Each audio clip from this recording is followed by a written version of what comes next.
Apa hukumnya jika seorang itu melakukan maksiat tapi dia tahu bahwa maksiat itu haram?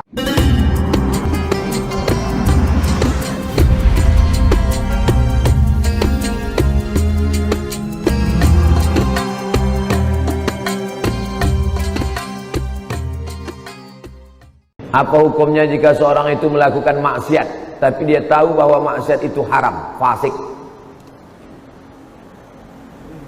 Mulutnya berkata asyhadu an la ilaha illallah wa asyhadu anna muhammadar rasulullah, tapi hatinya tidak berkata, maka dia munafik. Lain di bibir, lain di hati. Judul lagu. Ada lagunya tuh. Saya cuma di masjid segan. Kalau di tanah lapang saya nyanyikan. Lain di mulut, lain di hati, munafik. Orang yang berkata asyhadu an la ilaha illallah, asyhadu anna muhammadar rasulullah, tapi tidak mau beramal, maka dia fasik. Yudillu bihi katsira wa yahdi bihi katsira wa ma yudillu bihi illal fasiqin. Maka orang yang fasik itu disesatkan Allah Subhanahu wa taala. Sudah tahu itu haram, dibuatnya juga. Fasik, jauh daripada hidayah Allah. Mudah-mudahan yang berbuat dosa selesai pengajian ini langsung mandi taubat. Balik dari sini mandi taubat. Mandi taubat itu macam mana Pak Ustaz? Macam mandi wajib. Mandi wajib itu macam mana Pak Ustaz? Hah? Tak tahu kau mandi wajib? Anak ada 5. Basah semua dari ujung rambut sampai ke ujung kaki. Kalau mandi wajib ni mana yang duluan basah Pak Ustaz? Terserahlah. Kalau kau salto kaki duluan. Salto apa pula kaki duluan? Kepala duluan. Boleh mandi wajib di kolam renang Pak Ustaz? Boleh. Di laut Pak Ustaz? Mantap. Pergi mandi taubat kau ke laut. Bukan cuma dosa hilang. Kalau sampai ke tengah kau hilang sekalian. Habis mandi taubat, solat sunat taubat. Usolli sunnatat taubat raka'ataini lillahi ta'ala. Habis itu banyak-banyak beristighfar. Wallahi demi Allah, inilah astaghfirullah rabbi wa atubu ilaih. Aku beristighfar dan bertobat kepada Allah mi'ata marrah, 100 kali sehari semalam. Nabi yang dijamin masuk surga, taubatnya, istighfarnya 100 kali sehari semalam. Kita istighfar 3 kali. Halo? La ilaha illallah Muhammadur Rasulullah. Ustaz Abdul Somad, saya nama tak boleh sebut, menjaga kode etik jurnalistik. Mohon bantuan Ustaz untuk menyampaikan sedikit tentang zakat profesi. Jangankan sedikit, banyak pun jadi.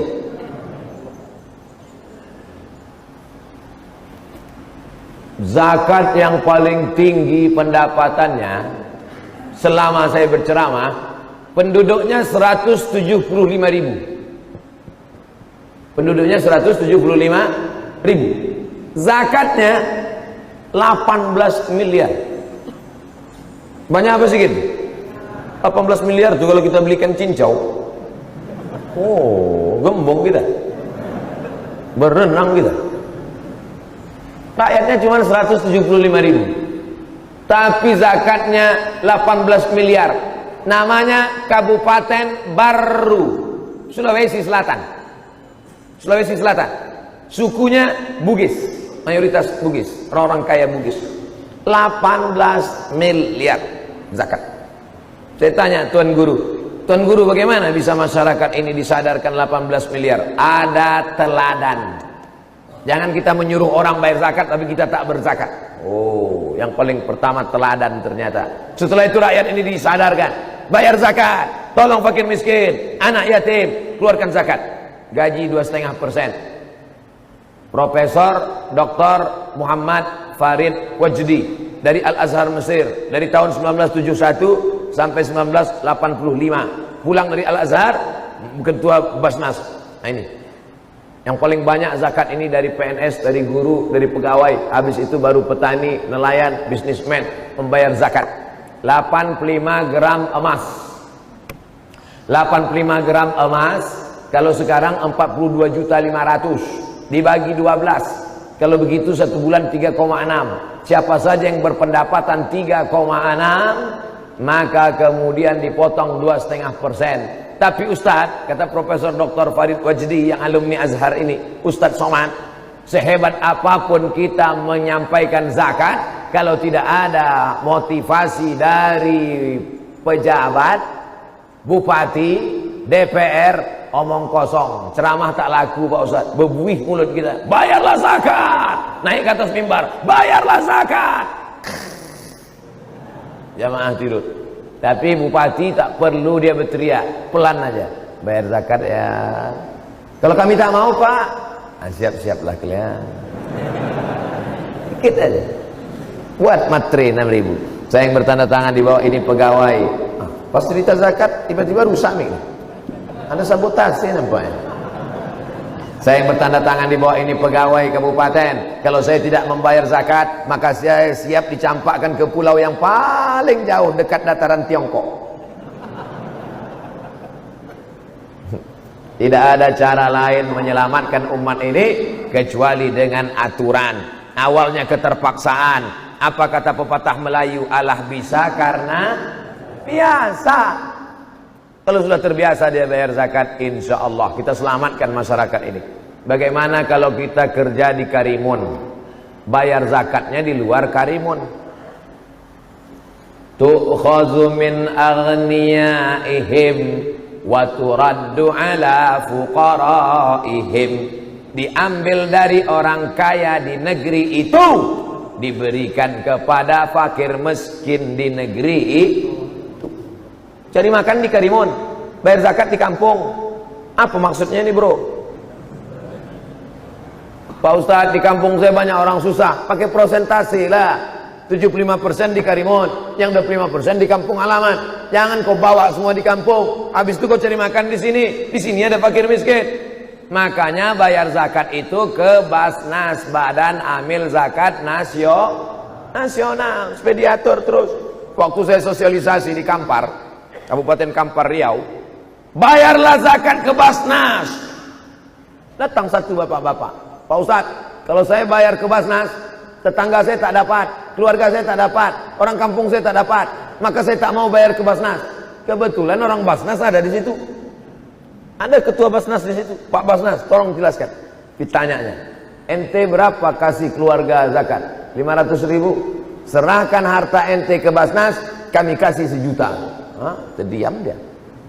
Makanya kita buat daftar. Saya mau bayar ke Basnas, tapi saya selama ini ada tanggungan, ada tetangga saya, ada keluarga dekat saya. Kalau kalian mau bayarkan ini, maka saya serahkan. Insya Allah bersatu kita lebih besar. Zakat ini sama macam lidi. 1 batang lidi, apa yang bisa dibuat? Tapi kalau 1 sapu lidi yang besar, maka insya Allah jangankan fakir miskin, semuanya akan hilang. Seperti yang pernah dilakukan pada Khalifah Umar bin Abdul Aziz. Siapa yang sanggup berjalan kaki dari Son'a, Yaman, ke Darul Bayda, Maroko, 8 negara, berjalan kaki dari Son'a, Yaman, ke Darul Bayda, Maghribi, dari Asia ke Afrika, takkan ada fakir miskin. Dengan apa? Dengan segenggam kekuasaan, Basnas ditopang dengan perda, peraturan daerah yang dibuat DPR, disupport oleh bupati, kepala daerah, alim ulama menebarkannya, men-share-nya melalui ceramah dan khutbah. Selamatlah negeri ini daripada rentenir, daripada riba. Kenapa? Tertolonglah dengan ekonomi umat dengan zakat. Apa hukumnya seorang ikhwan dan seorang akhwat saling chat dengan tujuan ta'aruf? Ta'aruf itu 4 orang. Ada laki-laki didampingi keluarga laki-laki, ada perempuan didampingi keluarga perempuan. Tak boleh berdua-duaan dengan tak mahram. Lalu kemudian ditanyanya, mau kau nikah sama dia? Ku tengok dulu mukanya ya Ustaz. Kemarin ku tengok waktu keluar dari masjid, waktu di Karimun itu putih. Rupanya matahari belum terbit. Tak jadilah Pak Ustaz. Batal. Pas dilihatnya cocok, sempurna, putihnya sesuai Pak Ustaz. Rupanya pas senyum gigi berkawat. Tak jadi, batal. Sesuai kata Nabi SAW, pandanglah wajahnya. Kenapa? Li'annahu ajdaru, karena itu lebih menguatkan hatimu untuk menikahinya. Yang boleh tengok itu 2 saja, wajah sama tapak tangan. Apa guna tapak tangan ditengok pada zaman Nabi? Karena dengan tapak tangan itu bisa diketahui apakah dia perempuan merdeka atau budak hamba sahaya.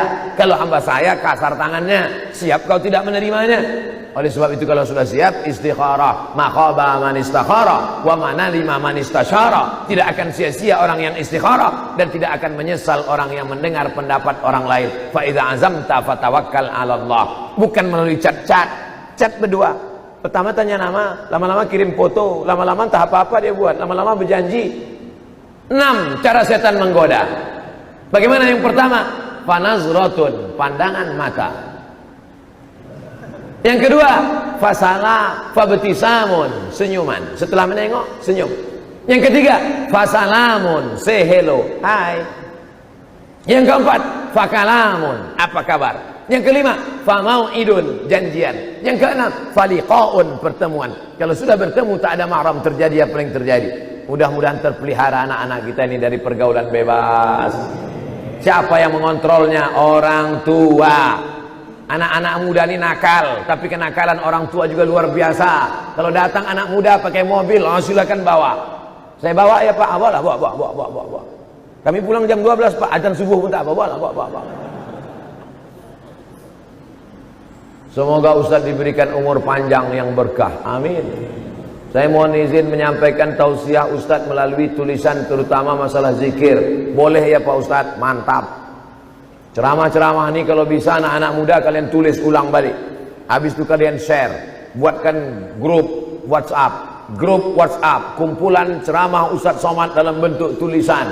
Grup FB, kumpulan ceramah Al-Mukarram fulan, Ustaz kami. Kirim semua. Karena banyak orang tak mau mendengar, mau membaca. Banyak orang tak kursus membaca, mau mendengar. Ada orang tak fokus baca, tak fokus dengar, dia mau nengok. Ada orang fokusnya nengok tapi tak mau dengar. Ada orang fokusnya dengar tak mau nengok, MP3. Ada orang tak fokus dengar mau nengok, MP4. Tak mau dengar, tak mau nengok, tulisan. Tulisan tak mau, nengok tak mau, dengar tak mau, campakkan ke laut.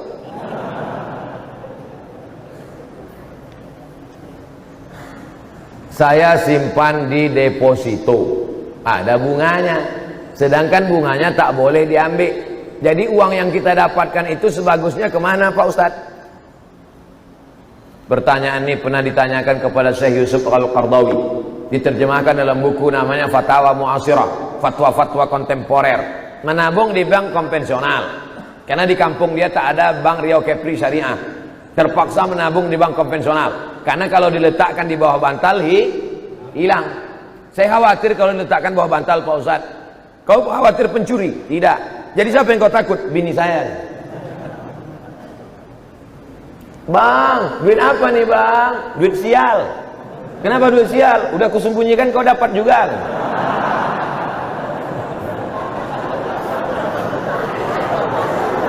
Jadi duit tadi terpaksalah diletakkannya di bank konvensional. Tentu ada bunganya. Apa hukum mengambil bunganya itu? Haram. Kalau begitu dicampakkan ke laut, tak boleh. Karena tak boleh membuang duit, haram juga hukumnya. Jadi bagaimana caranya? Kata Syekh Yusuf Qardawi, dipakai untuk masalih ammah, kemaslahatan umum. Apa itu?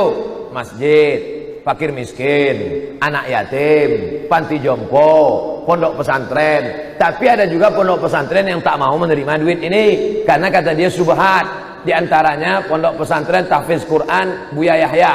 Nah, itu dia kasih tahu, duit-duit yang dari bank jangan. Aku tak mau anak muridku ini gelap otaknya, tak bisa menghafal Quran, gelap dia. Asal ditengoknya Quran tuh gelap aja. Gara-gara makan subhat, makan Arab. Ini kata Syekh Yusuf Qardawi. Saya Abdul Somad, fakir ilmu, tak ada ilmu. Saya hanya menyampaikan fatwa-fatwa ulama saja. Saya baca, saya sampaikan. Saya dengar, saya sampaikan. Yang baik datang dari Allah, yang buruk dari hamba Allah yang dhaif. Mudah-mudahan kaji kita subuh ini mendapat ridha Allah Subhanahu wa taala. Amin ya rabbal alamin. Ala hazihi niyah wa kulli niyatin salihah. Al-Fatihah.